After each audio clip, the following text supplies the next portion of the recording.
So I'm just gonna introduce myself. My name is Eddie Omega. I'm with Royal Alberta College. We're heading this project to try to teach students about budgeting. I have here with me today Tim Roden. Did I get it right? Yep, yep.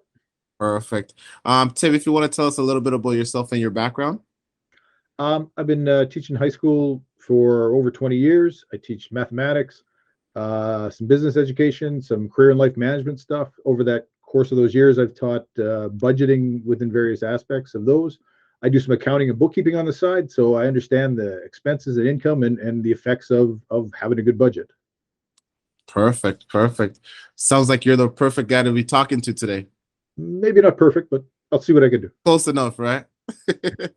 Tim, we're doing good so far. I just want to talk a little bit more about how to protect yourself from your financial future. Okay. First step, identity theft. Identity theft can ruin you financially, cause a lot of problems and headaches. Follow what the experts tell us. Never give out your personal information online or on over a phone. Um, Change your passwords often. Don't click on things you're not supposed to. Don't go to links on sites that you didn't ask for. Don't answer emails you didn't. Follow the rules that the expert gave us to protect your identity. Step one. Two, for your financial and to meet your budget needs, and your budget then leads into your financial future and your financial security. Use your debit card whenever possible. One, your debit is the amount of money you have in, which is what our budget's based on. Credit is the amount of money you're going to get, which is not what our budget's based on. We can't take money from next month for this month. That's your credit card. If you have to use your credit card, use the credit card and then immediately transfer money from your debit card to your credit card. That way you stay in your budget, even though you use your credit card.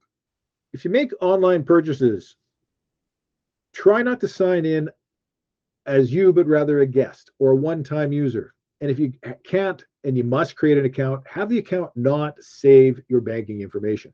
Don't save your debit card. Don't save your credit card. Yes, that'll make it awkward and a pain in the butt.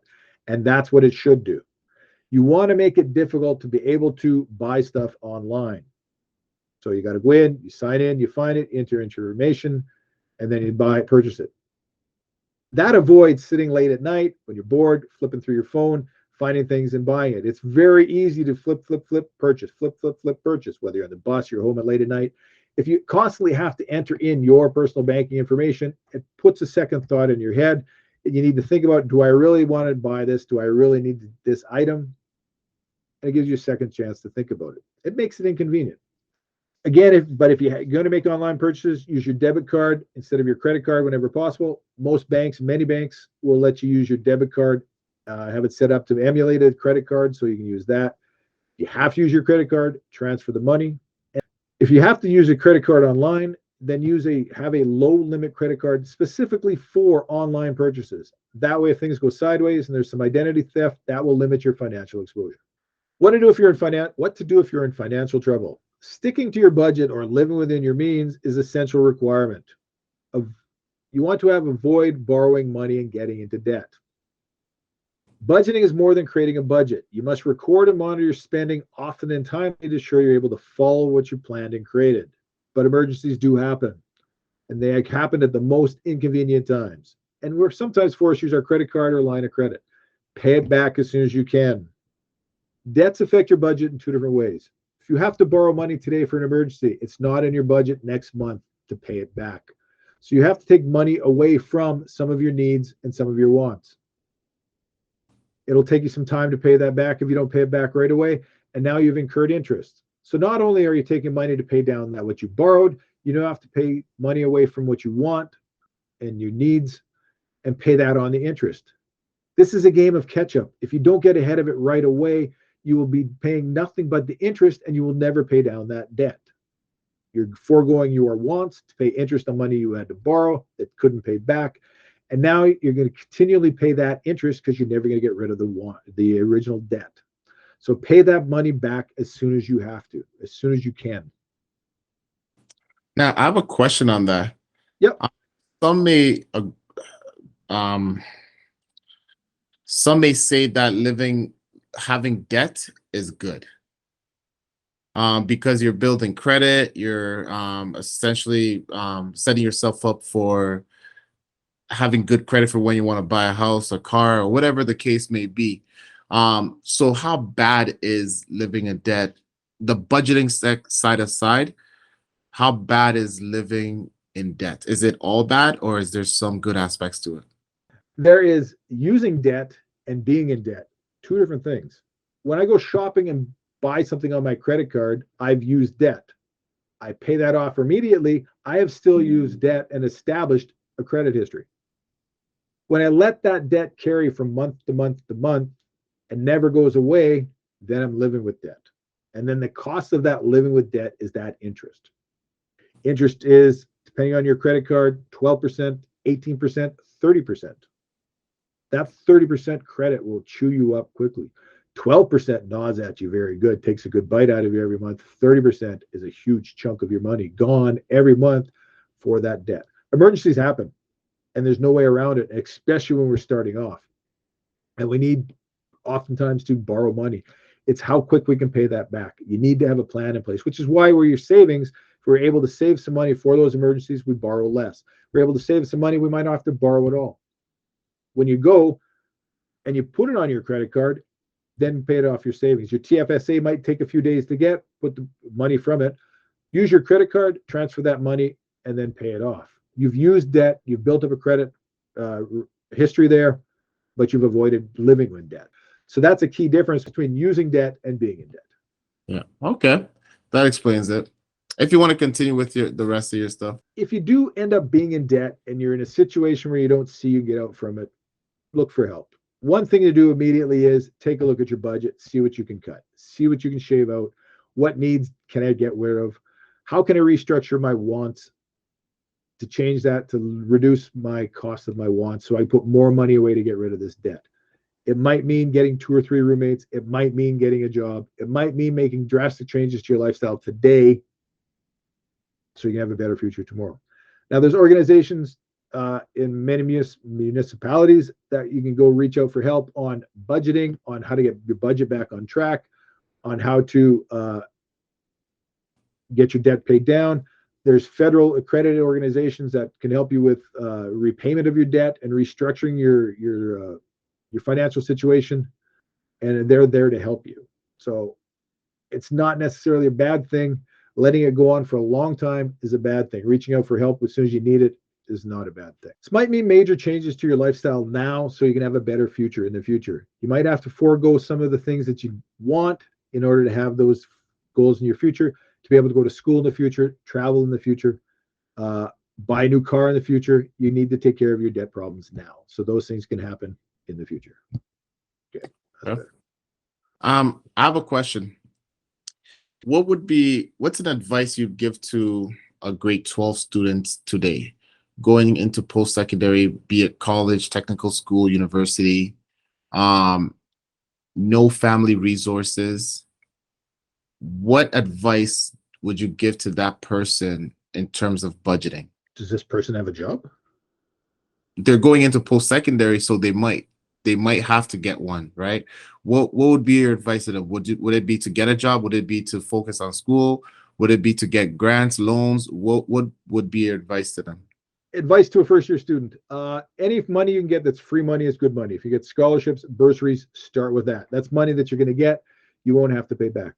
If the situation exists that you have to get a student loan to make this happen, student loan is the way to go. If you have to borrow money, that's the method. A student loan, the interest on a student loan is tax deductible.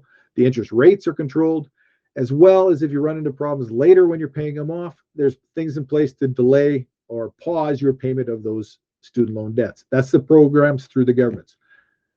Some institutes, if you borrow a student line of credit, you have to pay some of those back while you're still in school. You want to avoid having to pay money back while you're still in school because you don't have that income. A budget is based on money in. If you have no money in, you have no budget, you're in trouble. So it's based on that money. Part-time job. When I've gone back to school, I've gone back twice. I used to work bars in the evenings, and I worked all the time when I was in school, part-time in the weekends. Another time I went back to school and I worked at a gas station. Went back the second time and I worked at a gas station while I was going to school. Some kind of job bringing in money is good. Even if that's just to cover your wants, and a student loan or your bursaries or scholarships cover your needs, having some money to cover your wants is useful and helpful. Create a budget and live within those means, and that's probably the most important thing. It's easier when I was, sorry, it's easier for students now to get in debt problems than when I went to school. When I went to school decades ago, I couldn't get a credit card. They wouldn't give them to us. Nowadays, it's much easier for students to get credit cards and to get into credit card debt. Avoid using that credit card. Keep the limit as small as you can. When they put it up, tell them to put the limit back down because you don't want it high. So, yeah.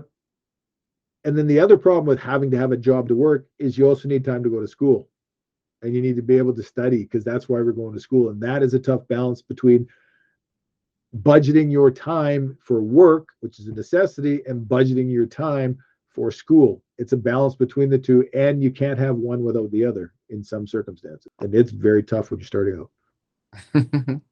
No, that's perfect. The reason I ask is because not everybody's in the same situation or financial situation. Some families are, some students are immigrants. Some students don't have the ability to work. Um, what tools are available for students to try to budget or find it easier to budget?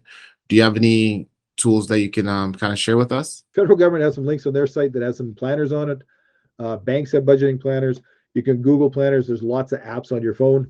Careful on the apps on your phone, because you don't want to necessarily give them all your financial information on an app that you're not sure about. You can talk with your bank. There are organizations that are designed just to help us with our budgeting, and I would get contact with one of those. Depending on what province you're in, the resources are going to vary from that. But the federal government consumer page will have links there. That might be a good starting place you can start at. Your post-secondary probably has programs in place to help with your budgeting as well.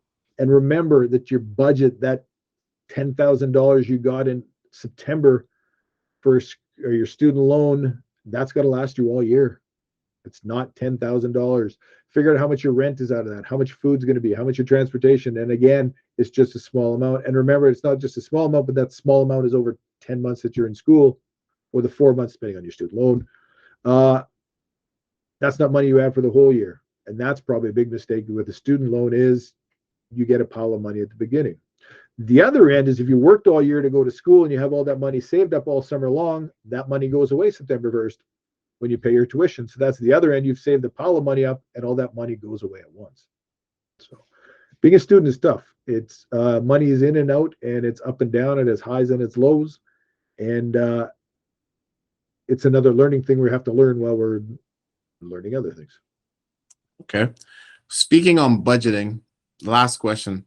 How much, what percentage of our time or of a student's time should be spent on budgeting? At the start, it might be only a couple minutes at the end of the day. Most of us can access our spending habits on our phones. You go home at night and figure out what you've spent the money on for that day, and then figure out where we are with our budgets. We can add it. If we're either online, we put the items onto a spreadsheet, we write them on pencil and paper. Some budgeting methods, we use envelopes or jars, and we put cash into it. So you have $100 for your entertainment, and that jar contains all your money for entertainment for the year. When it's gone, or for the month, sorry, when that jar is empty, you have no more entertainment money. Another jar for groceries. When that jar is empty, but you still need more groceries, then you steal your entertainment money because you need the money for the groceries. So it's that needs and that wants.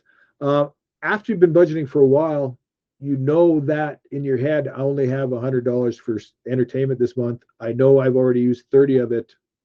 How much more do I have left to spend? And after a while, we have that in our head when budget becomes a habit rather than a chore. So budgeting is probably going to be 5, 10, 15 minutes a night, depending on what your day was. Some days it's nothing because you didn't spend any money that day. You got up, went to school, went to work, came home, studied, and there was no additional spending. So it'll be on days you went spending. Groceries is easy to dump in the groceries. So depending on your lifestyle, you're only going to have 1 or 2 things to record each day. So your process or your time required is not going to be that much. As you get towards the end of the month and trying to figure out where to spend that money, that'd be a trick.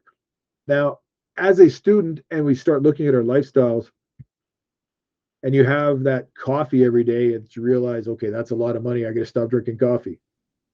It's going to cause you a headache, figuratively and literally, because when you stop coffee, I get a headache. But do I stop buying coffee every day from that place? Do I buy coffee somewhere else that's cheaper? Do I make myself instant coffee? Do I make myself the good instant coffee? Somewhere in there is the answer to your question. Drinking too much coffee isn't good either. But same with our purchases. You need new pants. You need new jeans. Can I get them from a thrift store? Do I buy them at a discount store? Do I buy them at the boutique? So budgeting is about those choices between the one extreme and the other and finding what's going to fit yours. An old computer that I've had since, I don't know, 2000 still does exactly what it does. And if I never change what I needed to do, it still works. So buying the newest is not always what you need. If something still works, it doesn't need replacing. It's a want. So budgeting becomes a choice about what we need, what we want, what we must have, what we think we must have, knowing the difference between the two, and finding choices that A, fulfill our needs that we've defined correctly and they're valid, and filling in wants that make our life fuller. Now, if we think about it, making I don't know, like a stew or a chili, there's the essentials. You have a protein, you have a meat, or you have a potato in there, you have some vegetables. Those are our needs. The wants is the different spices we add into it. And that's the stuff that makes our life good. Too much spice might ruin your chili. Not enough spice, it's not chili. All right, and there you have it. Thank you very much again, Tim. Thank you.